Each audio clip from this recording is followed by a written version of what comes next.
Hello and salut everybody. So I promised to come back and discuss one thing that I was talking about. One thing that came to mind when I was talking about, encouraging you, sending you to listen to Kanguka, the teaching about marriage, right? And this came to me and I wanted to do this. So I thought, let me just do it here, right here before I leave for the day. So there are so many things. We know that nowadays people are choosing not to have children. People are choosing not to get married, and it's our choice. We can choose not to be married. We can choose not to have children. Some people are even frozen their eggs just in case they change their mind. Some people frozen their eggs just in case they gotten too old and can't have children. Some people are freezing their sperm, when they're sick or when they have cancer or whatever the reason. But it is a free country, right? It's a free world. We can choose whatever we want to do. And even the Bible says it. We can choose.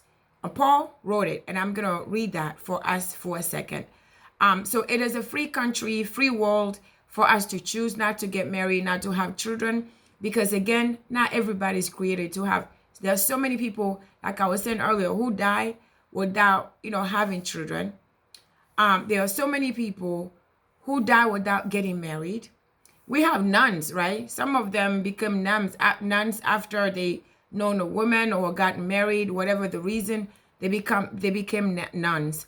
And some people are priests, right? Some people are whatever, and without marriage. And some people are happy without marriage. So I do understand that. That's why Paul said, when I read this, I wasn't sure when I read it. Let me find the verse for you.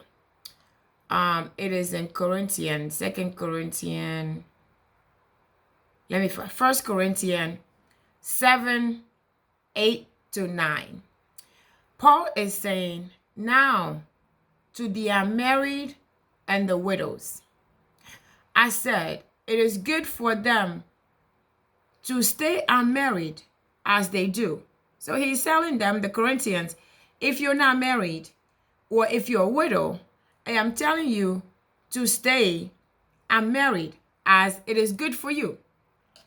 But if they cannot control themselves, they should marry. For it is better to be married than to burn with passion. We have challenge, right? We have challenging assumption when it comes to whether we want to be single or we want to be childless while affirming purpose and calling. There's a reason why we say we don't want to have children. There's a reason why we say we don't want a wife or a husband, because of a calling or because of a purpose. All right. So because of and we do that for whatever the reason, one or the other, that we do this. The reason why I'm doing this is because we are doing this with misunderstanding. We are doing this missing the whole point. Why the verse is telling us that it is good to stay single, but if you cannot control yourself, you should marry. We are missing that. We are misunderstanding that. So I want us to have a conversation today. If you're somebody who chose to be single without getting married or not to have children, well, you need to have a husband to have children. So let me just stick to the married part.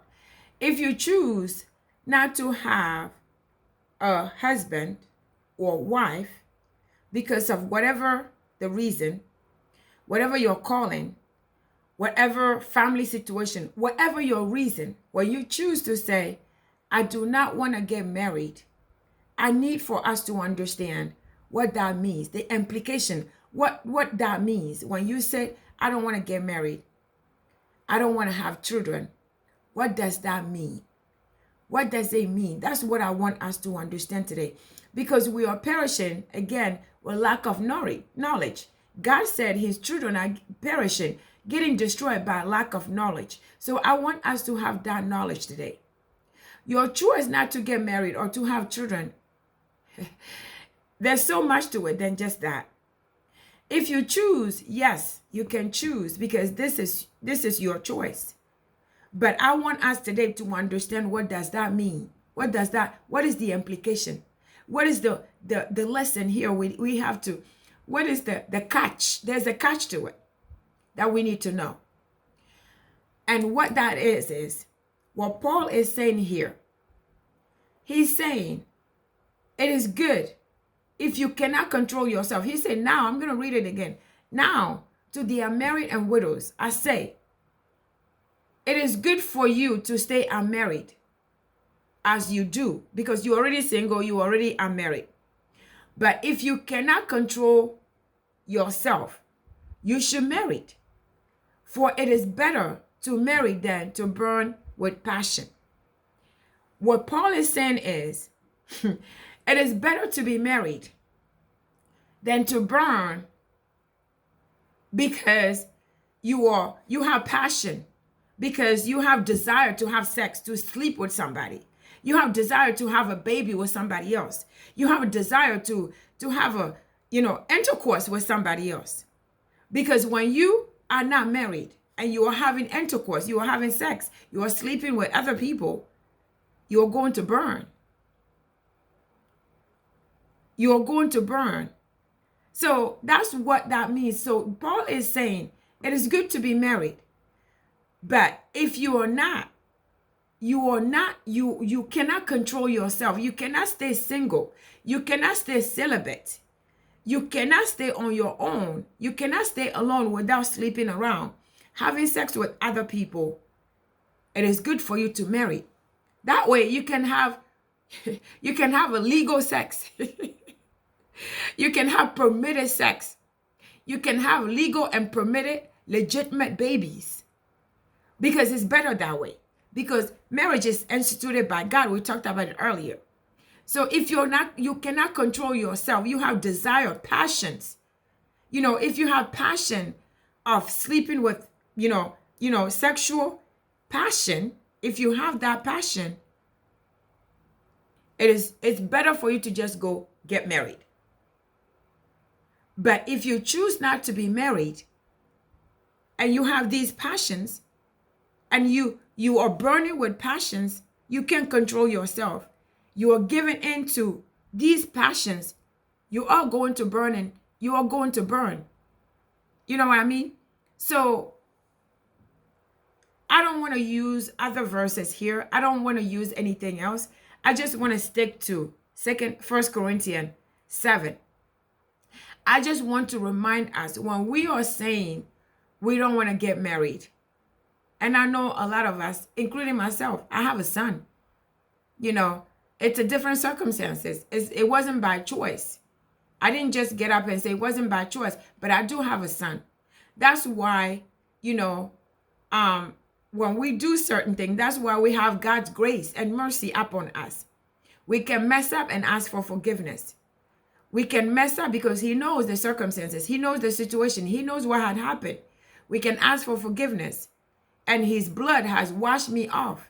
He has forgiven me for having a child without a marriage. That's why I decided after my son, because of the circumstances, because of what happened to me, because I was never married. That's why I promised myself I will not have another child without getting married first. You know what I mean? So I know the truth now. I know what is the consequence of not doing it and doing so. So I promised myself I won't do it again.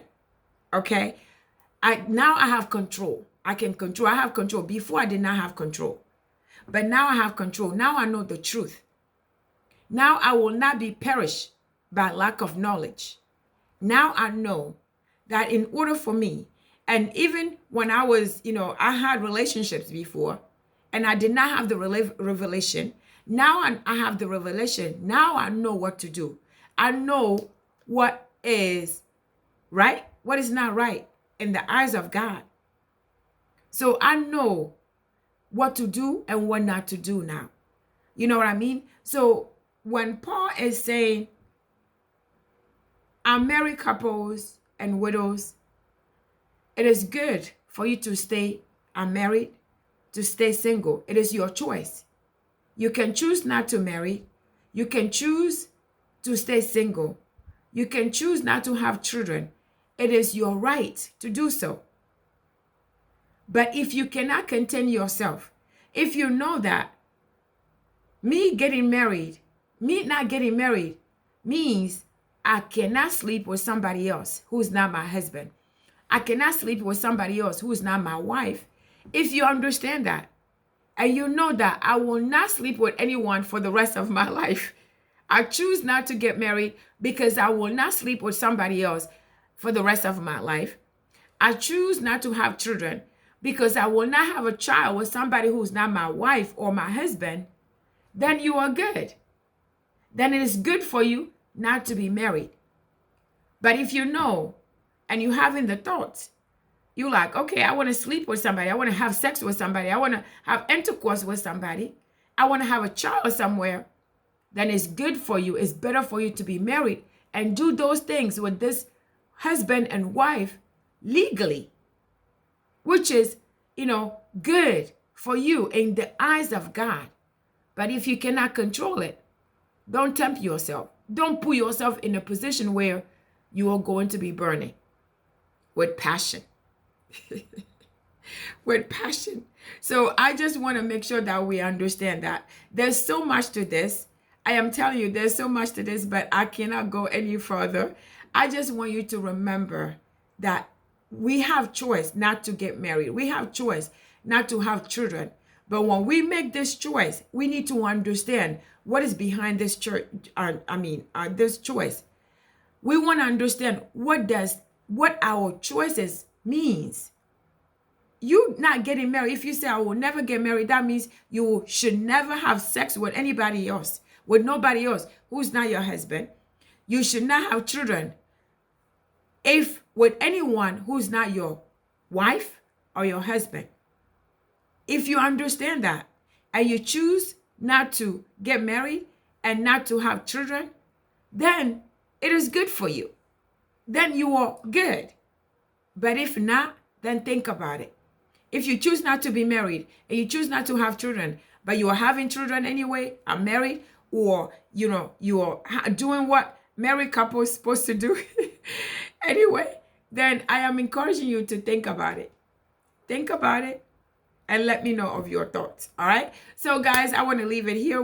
This does not end. Obviously, it does not end. We'll come back and build up on this. But I just wanted to put this out there because we are making choices without really understanding these choices that we are making. We are making choices because of our age, because of the circumstances we are in, because of other people, because of what we hear, because of what we see. But we don't think about the implication. We don't think about what is causing us. We don't think about what we are doing in the eyes of God, what God says, what God sees. If it's pleasing God, if it's not pleasing God, things that we are doing without knowing the implication, without knowing what we are putting ourselves into, without knowing that, hey, we are playing with fire. We are making these choices not knowing that we are playing with fire with our souls. So I just want to put that out there.